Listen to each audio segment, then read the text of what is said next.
నమస్తే. ఇవాళ మన స్టూడియోలో ప్రముఖ senior ayurvedic specialist doctor Chittubotla Madhusudan Sharma గారు ఉన్నారు. డాక్టర్ గారితో మాట్లాడదాం. డాక్టర్ గారు నమస్కారం. నమస్తే. డాక్టర్ గారు, ఇవాళ మనం వీడియో మన ఆడియన్స్ అడిగిన క్వశ్చన్ ఏదైతే ఉందో దానికి సందర్భంగా చేద్దాం.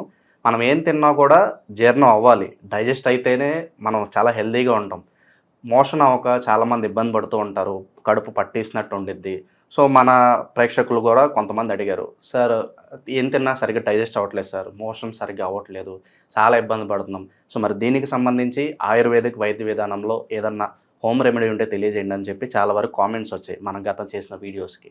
సో మరి ఏదన్నా ఉంటే చెప్పండి సార్, మరి వాళ్ళ ప్రాబ్లమ్ సాల్వ్ అయ్యేలాగా మంచి హోమ్ రెమెడీ ఏదో ఉంటే తెలియజేయండి. తప్పకుండా అండి. జస్ట్ ఒక 5 ఐటమ్స్ అండి. కిస్మిస్ ఒక 25 గ్రామ్స్. కిస్మిస్ తీయగా ఉంటుంది కదా, అందరికీ ఇష్టమే, అందరికి ఇష్టమైనటువంటి ఇది. సో బాదం పప్పు మంచి మంచి, ఇది కూడా బాగా అందరు రెగ్యులర్గా తినేది, బాగా ఇష్టంగా తినేటువంటి ఒక నట్, డ్రై నట్స్. అట్లే మూడో పదార్థంగా ఈ పటిక బెల్లం. అంటే పటిక బెల్లం అంటే దీన్ని కండ శర్కర, నవ్వుబోతు, కలకండ అనేటువంటి పేర్లతో పిలుస్తుంటారండి. సో కిస్మిస్ 25 గ్రాములు, అదేవిధంగా బాదం పప్పు 25 గ్రాములు, పటిక బెల్లం పొడి ఒక 25 గ్రాములు, అదేవిధంగా సునాముఖి అని చెప్పేసి దొరుకుతుందండి. దీని గురించి కొంచెం చెప్తాను నేను. ఈ సునాముఖి అనేటువంటిది ఎండించినటువంటి ఆకు మనకు మార్కెట్లో దొరుకుతుంది. నేను కూడా కొత్తగా వింటున్నాను పేరు, నాకు కూడా తెలియదు. సెన్నా లీవ్స్ అంటారండి. ఓకే. సో పూర్వకాలం ఒక 30 సంవత్సరాల చరిత్ర వెనక్కు తీసుకున్నట్టు మనం పోయినట్లయితే మన పెద్దలకు ఇంచుమించు ప్రతి ఒక్కరికి తెలిసినటువంటి ఔషధం ఇది. అంటే వాళ్ళకి కొంచెం మోషన్ ప్రాబ్లం ఉంటే సునామికి ఆకు ఏదో ఒక రూపంలో వాళ్ళు వాడేవాళ్ళు. చారు అలాగా తయారు చేసుకోవడం, లేకపోతే వేడి నీళ్ళు కాచి తీసుకోవడము, పౌడర్ తీసుకోవడం, ఏదో పద్ధతి తీసుకునేవాళ్ళు డైజెషన్ కోసం, మోషన్ ఫ్రీ అవడానికి. సో ఆ సునామికి మనకు ఎండించినటువంటిది మార్కెట్లో దొరుకుతుంది. ఆకు పౌడర్ కూడా దొరుకుతుందండి. సో మనం ఆకు తెచ్చుకొని పౌడర్ చేసుకోవడం మంచిది. సో ఈజీగా పౌడర్ అయిపోతుందండి. అది పెద్ద కష్టం కూడా కాదు, చాలా సులువు. వితిన్ 1 minute 2 minutes లోపల పౌడర్ అయిపోతుంది మిక్సీలో వేసేస్తే. సో ఆ సునామికి ఆకు పౌడర్ ఒక 75 గ్రామ్స్. సో కాస్త తేనె అవసరాన్ని బట్టి జస్ట్ ఈ పదార్థాలతో బ్రహ్మాండమైనటువంటి ఔషధం తయారు చేసుకోవచ్చు అండి. సో ఈ పదార్థాలన్నీ కూడా మీకు వీలయ్యి వసతి ఉండి అవకాశం ఉండి కన్వీనియంట్గా ఉంటే అన్ని రోల్ ఏదైనా రోట్లు వేసి మెత్తగా దంచేయచ్చు అండి. పదార్థం అంతా బాగా కలిసిపోతుంది అనమాట. అలా వీలు కానటువంటి వాళ్ళు, వసతి లేనటువంటి వాళ్ళు ఈ పదార్థాలన్నీ మిక్సీ కూడా వేసేయచ్చు అండి. సో ఫస్ట్ ఈ 4 పదార్థాలన్నీ మిక్సీలో వేసేసి, అంటే ద్రాక్ష, తర్వాత ఈ బాదం పప్పు, తర్వాత పటిక బెల్లం పొడి, తర్వాత ఈ సునాముఖి ఫస్ట్ మిక్సీలో వేసేసేసండి. అంతా కలిసిపోయిన తర్వాత మనకు అవసరాన్ని బట్టి కాస్త తేనె తీసుకుంటే బ్రహ్మాండమైనటువంటి లేహ్యం లాగా తయారైపోతుందండి. లేహ్యం అంటే తెలుసు కదండి, హల్వా. మనం ఇంకో పద్ధతిలో చెప్పుకోవాలంటే, అందరికీ అర్థమేంటి చెప్పుకోవాలంటే హల్వా. సో మంచి స్వీట్ హల్వా తయారైపోతుంది. స్వీట్ హల్వా మోషన్ ఫ్రీ చేసే హల్వా. సో ఆ విధంగా తయారు చేసుకున్నటువంటి ఆ యొక్క లేహ్యాన్ని ఒక గాజు సీసాలో నిల్వ ఉంచుకొని రాత్రిపూట ఒక టీ స్పూన్, అంటే ఇంచుమించు ఒక 5 గ్రామ్స్ అండి, అంతకంటే ఎక్కువ వాడకూడదు. జస్ట్ ఒక 5 గ్రామ్స్ మ్యాక్సిమం డోస్ అనమాట అది. సో 5 గ్రామ్స్ చప్పరించేసేసి మింగేసేసి వీలైతే గోరువెచ్చని నీళ్ళు తాగొచ్చు, లేకపోతే పాలు తాగొచ్చు, లేకపోతే మామూలు గది ఉష్ణోగ్రత ఉన్నటువంటి నీళ్ళైనా తాగొచ్చు అండి. సో ఈ విధంగా నేను చెప్పినటువంటి పద్ధతిలో వాడుకోవడం వల్ల ఇందులో ఉన్నటువంటి ఔషధ గుణాలన్నీ కూడా చాలా త్వరగా, శీఘ్రంగా, సత్వరమే పనిచేసేసి ఉదయం నిద్రలేపుతాయండి. సెన్సేషన్తో మోషన్ నిద్రలేపుతున్నాను. ఎప్పుడైతే మోషన్ ఫ్రీగా అవుతుందో మనసు ప్రశాంతంగా ఉంటుంది, హాయిగా ఉంటుంది, హ్యాపీగా ఉంటుంది. ఆ రోజు చేసేటువంటి వర్క్స్ కూడా చాలా ఉత్సాహంగా, హుషారుగా చేస్తారండి. సో దీనివల్ల ఏమవుతుందంటే వాళ్ళు చేసేటువంటి దైనందిన జీవితంలో వాళ్ళు చేసేటువంటి పనులు కూడా చాలా యాక్టివ్గా ఉంటాయి.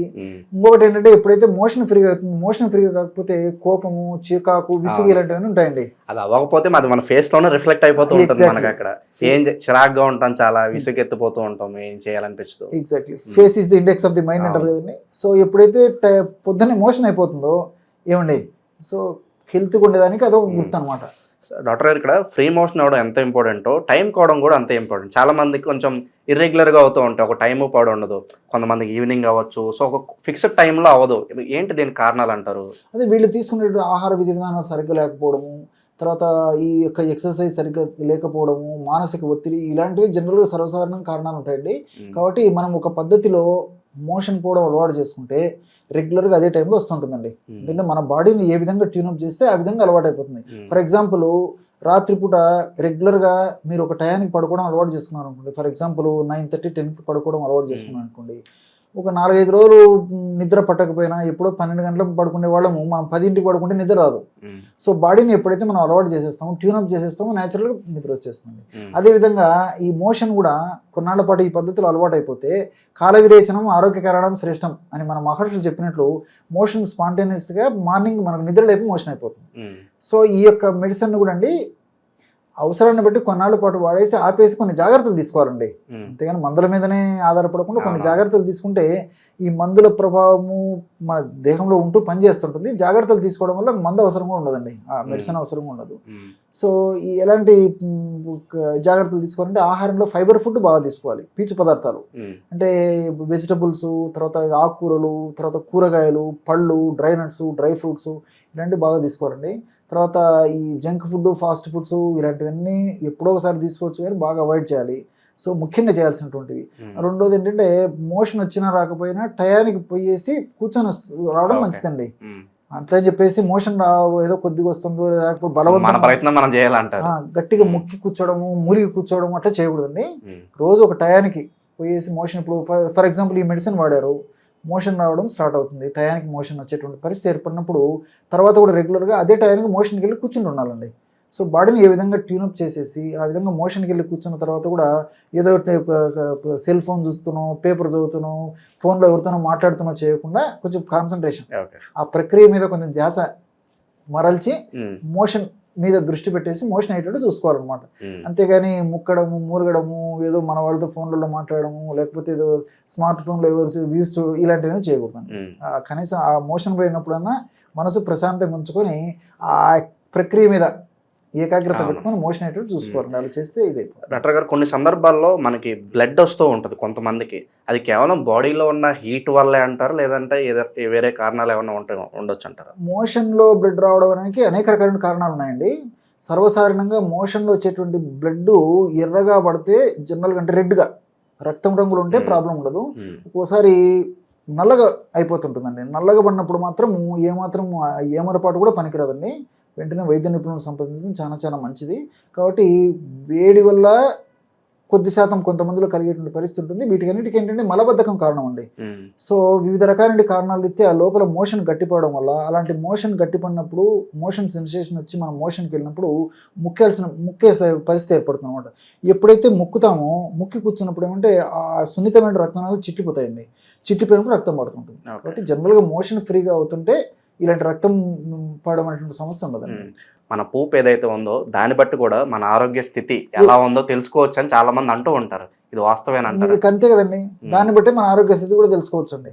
అదే ఆరోగ్యానికి హేతుబద్ధమైన అంశం కాబట్టి దాన్ని బట్టి తెలుసుకోవచ్చు. ఓకే, ఫ్రీ మోషన్ అవడానికి, తిన్న వెంటనే డైజెస్ట్ అవడానికి ఒక మంచి రెమెడీ, మంచి హోమ్ రెమెడీ అయితే డాక్టర్ గారు తెలియజేశారు.